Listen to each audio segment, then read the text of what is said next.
And welcome everyone, thank you very much for joining me today in my latest episode.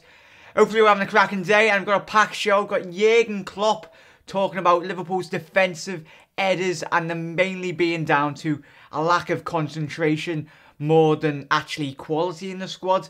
I've got all the latest from the press conference. He talks about the Burnley as well. I've tried to pick out the best bits all for you, so I'll be talking about that. Obviously Joel Matip's had to say on what happened, obviously against Sevilla.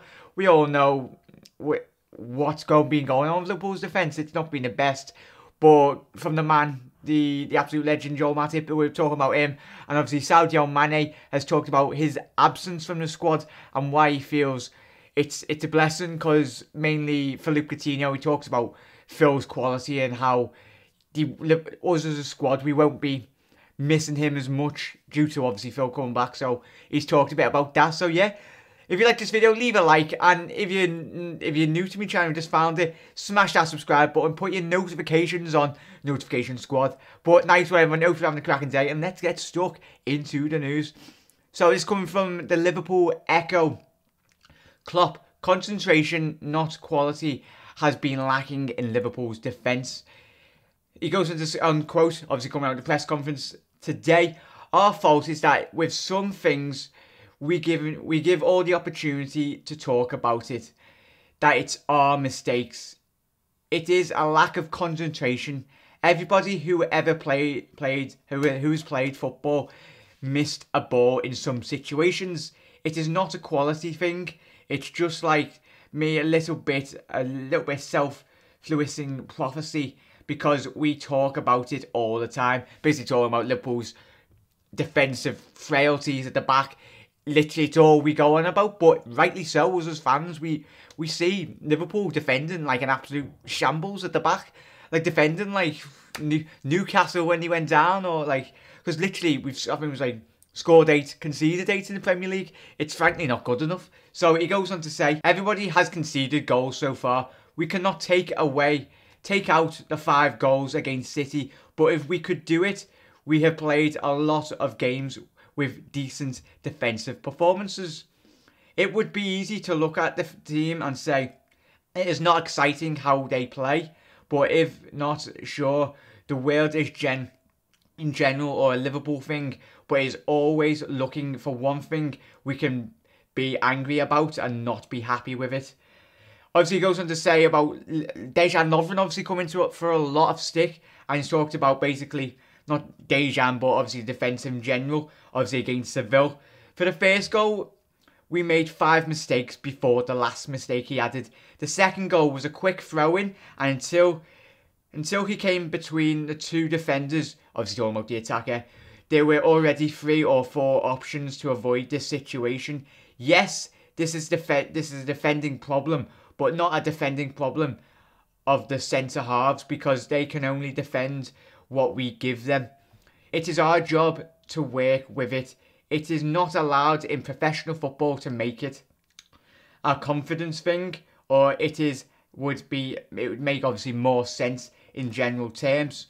Then goes on to conclude, if there was a quality problem and if there had been a solution out there, then we could have done it.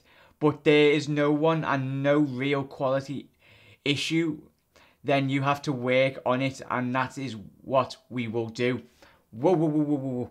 I hope that is what I'm reading from Liverpool Echo. As always, you can read the full extent of the interview. There was a quality problem, there was no solution. There's a lot of solutions around Europe, I think, and all views, and we've all spoken on this channel, especially in transfer, when the transfer window was open. Virgil van Dijk was not our only option. There was a lot of other quality options at the centre-back position, and would only, say if Joel Matip gets injured, we're left with Ragnar Klavan or Joe Gomez. And if you look at City and Chelsea and top European teams, you've got squad depth, especially in those central areas. The quality of those players does not drop if players get injured or they need a rest. But as in, our centre-back position is our weakest, as we can all know, and our defensive line is the weakest in our team.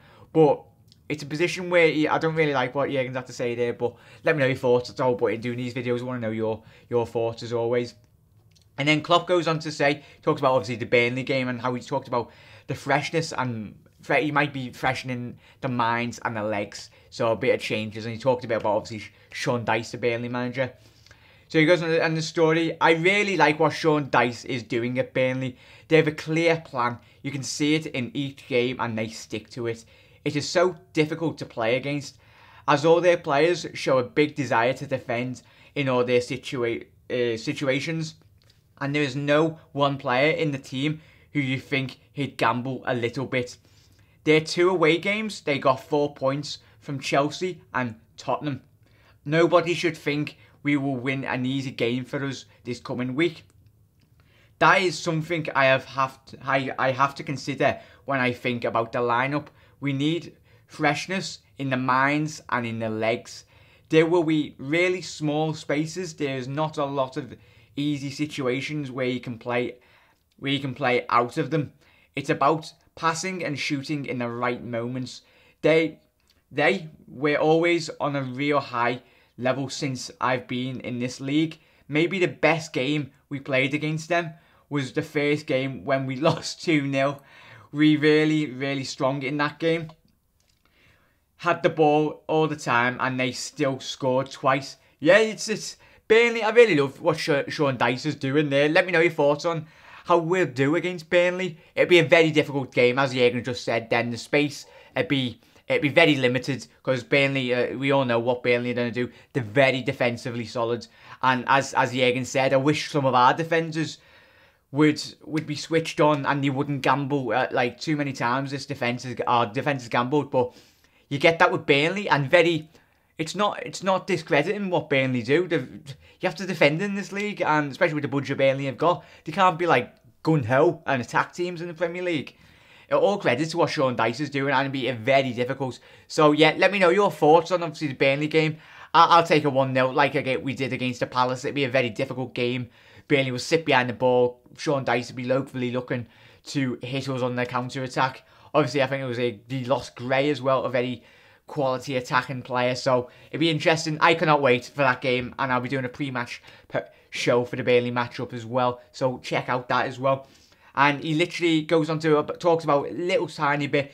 Obviously, Jürgen in this press conference talks about Sadio Mané's 3-match ban, but Klopp believes Liverpool are better equipped than last season to cope without him. Before this season, it was clear there would be moments when Sadio cannot or should not play games. He added, "That's why we reacted in building a squad to have enough options. Bobby has already played left wing, Felipe has played there, and Alex can play there also. We have more options. We could change the system. We can do a lot of things. It's always difficult to replace top class players in a really good shape, but we did it at the end of last season when we had to play without him. And in most of those games, we did really well." So let me know your thoughts on that. I've literally got Mané's interview coming up in a very short while. But let me know. Are you excited to see Phil? He's very much looking like he'll get his starting lineup against obviously the Burnley. But I cannot wait to actually see him. He got a little run out against the Sevilla, didn't he? So I'll be made up to see him back in the team. A player of his quality will only benefit us. Yeah, so let me know your thoughts on that. Yeah, going into the next story, Mané confident Liverpool will flourish in his absence because of the returning Coutinho. As always, pick the best bits, check it out in the description anyway, you can read it all then. Sadio Mané is confident that Liverpool will flourish in his absence as he prepares to start his 3-match ban. "It's not easy for me because I always love to play football and help my team win games. But we have a great team with great qualities and I think the boys can do it. Phil is one of the best players, so we welcome him back and he is an important player for us to get better and better. I think he is a very important player for Liverpool and you always need him, so we are happy that he's playing again." About the ban, Mané goes on to say, "I was focusing more on the goalkeeper than the card, so when I saw the red card, I was surprised because I was expecting maybe a yellow," he added. "Honestly, I was going for the ball. I didn't have the intention to hurt him because I am the kind of player, so I wish him a quick recovery. I made contact and it was not that I wanted to do so. I apologise to him. I don't have his number, so I just posted message on social media, which I think he's seen, and I'm happy he is back playing again. I will accept it and I will try to forget it. It's not easy. I would love to be on the pitch all the time to help my team, but I must try and be ready for my comeback. Obviously, I was gutted as well, but if you didn't see it, go and check Sadio Mané's it was a nice message, and I think he seems like a very quality player, very humble player as well. He's not one of those players that are very arrogant when he play football. But if you didn't see it, go on his Instagram, and he left a very kind message, and Edison replied to it as well. So top fella from the City goalkeeper there. But literally, I go on to the last story. Liverpool Matip doesn't know what went wrong against Sevilla, but it doesn't look too good. Obviously, Joe Matip was at loss to explain the defensive lapses which cost Liverpool against Sevilla in the Champions League. It's hard to say what went wrong. Matip said, every player acts for the defence. The 2 goals don't look too good. They used their chances. Sometimes 1 or 2 goals have to be enough to win a game. We have to look at them again and see another situation to do better next time. We have to learn from this and ensure it does not happen again. Very much, Joel. It's a frustration. We've all know our defensive frailties. I'm not going to talk more about it anyway, but I think Joel and Lovren do know, but as we all seen, it's frankly not good enough. And I could make about 10 videos on our defensive, but we all know, we all see what Liverpool's shambolic defending, and it's basically schoolboy headers. And I can see from all your comments, thank you everyone for leaving your comments in the comment section, and it's a frustration for all of us. And when we're sitting there and you're like, oh, come on, just basic football. But hopefully, as Klopp said at the beginning of the story, definitely crack and read. He goes on to a lot more in depth on that one, so definitely check that out. It'll be in the description.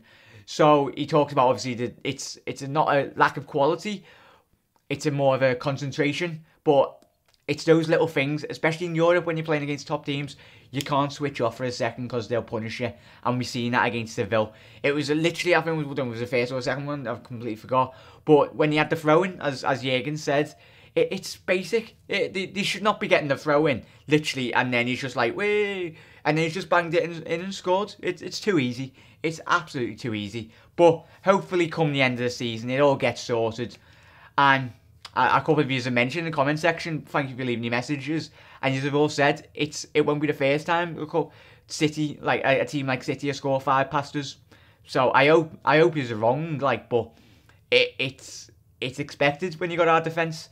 We're not set up like a Chelsea or a Burnley where we can or a United even to an extent. They've got that mentality, and they've got the tactical flexibility to just shut up shop, and they're like, go ahead, keep clean sheet today, boys, sneak a 1-0. We can sneak 1-0 wins, but we're all we're not as confident if we come out and say, right, if we needed a clean sheet, we're very confident, but we're not. But that's because of the performances we've seen over the last 3 years, and even going further behind. But yeah, as always, everyone, thank you very much for joining me today in my latest episodes. I've got a lot of shows coming out this week. I've already pre-recorded them, so I'll send them out to you. But as always, everyone, thank you very much for watching my content. Leave a like, it'd be very much appreciated. Up to the heads, and let's get ready for the Burnley game. Come on!